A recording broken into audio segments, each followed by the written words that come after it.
ನಮಸ್ಕಾರ ಎಲ್ಲರಿಗೂ. ನೋಡಿ, ಮಂಚಿ ಸಿಲ್ಕ್ಸ್ ದಾವಣಗೆರೆ ಅಂಗಡಿಗೆ 2G ನಲ್ಲಿ ಕೂಡ ಸೀರೆ ಬಂದಿದೆ, ರಿಸ್ಟಾಕ್ ಆಗಿದೆ. ಎಷ್ಟು ಒಳ್ಳೆ ಕ್ವಾಲಿಟಿಯಲ್ಲಿ ಬಂದಿದೆ ಅಂದರೆ ಇದು ನಮ್ಮ ಮನೆಯಲ್ಲೇ ತಯಾರಾಗುತ್ತೆ. ನಮ್ಮ ಮನೆ ಕೆಳಗಡೆ ನೋಡಿ, ಓಪನ್ ಮಾಡಿ ತೋರಿಸ್ತೀನಿ ಯಾವ ಥರ ಇದೆ ಅಂತ ಹೇಳ್ಬಿಟ್ಟು. ತುಂಬ ಬೆಸ್ಟ್ ಕ್ವಾಲಿಟಿಯಲ್ಲಿ ತಯಾರು ಮಾಡ್ತೀವಿ. ಇವತ್ತು ಎಷ್ಟೊಂದು ರೀಸ್ಟಾಕ್ ಆಗಿದೆ ಅಂದರೆ ಮಂಚಿ ಸಿಲ್ಕ್ಸಲ್ಲಿ ತುಂಬ ಸೀರೆ ರೀಸ್ಟಾಕ್ ಆಗಿದೆ. ಈ ಥರ ಕಲೆಕ್ಷನ್ಸು ಮಂಚಿ ಸಿಲ್ಕ್ಸಲ್ಲಿ ಯಾವಾಗಲೂ ಬರುತ್ತೆ. ಇದನ್ನು ನಮ್ಮ ಮೊಳಕಾಲ್ಮೂರು ಬ್ರಾಂಚಿಗೆ ಬಂದಿದ್ರೆ ನಮ್ಮ ಮನೆ ಬಾಗಿಲ ಹತ್ರನೇ ಇದೆ ಮಗ್ಗ. ಇದು ಅಲ್ಲಿ ತುಂಬ ಬೆಸ್ಟ್ ಕ್ವಾಲಿಟಿಯಲ್ಲಿ ತಯಾರು ಮಾಡ್ತೀವಿ. ಝರಿ ಕೂಡ ಪ್ಯೂರ್ ಝರಿ ಬಳಸಿರೋದು.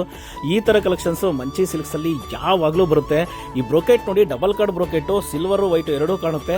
ಇದನ್ನು ಹೆಂಗೆ ತಯಾರು ಮಾಡೋದು ನೋಡಬೇಕು ಅಂದರೆ ಹೇಳಿ, ಖಂಡಿತ ಈ ಸೀರೆ ತಯಾರು ಮಾಡೋದು ಕೂಡ ನಾನು ನಿಮಗೆ ತೋರಿಸೋವಂಥ ಕೆಲಸ ಮಾಡ್ತೀನಿ. ತುಂಬ ಬೆಸ್ಟ್ ಕ್ವಾಲಿಟಿಯಲ್ಲಿ ಎಷ್ಟೊಂದು ಸೀರೆ ರೀಸ್ಟಾಕ್ ಆಗಿದೆ. ಮಂಚಿ ಸಿಲ್ಕ್ಸು ಇದು ಕೈಮಗ್ಗ ನೇಕಾರ್ ಅಂಗಡಿ. ಈ ಥರ ಕಲೆಕ್ಷನ್ಸು ಪ್ರತಿ ಬಾರಿನೂ ನಮ್ಮಲ್ಲಿ ಬರ್ತಾನೆ ಇರುತ್ತೆ. Manchi silks MCC B block, Mamas joint road, Kusugur hospital ಎದುರುಗಡೆನೆ ಬರುತ್ತೆ. ಖಂಡಿತ ಭೇಟಿ ಮಾಡಿ. ಈ ಥರ ಕಲೆಕ್ಷನ್ಸ್ನ ತುಂಬ ಸೀರೆಗಳು ನಾನು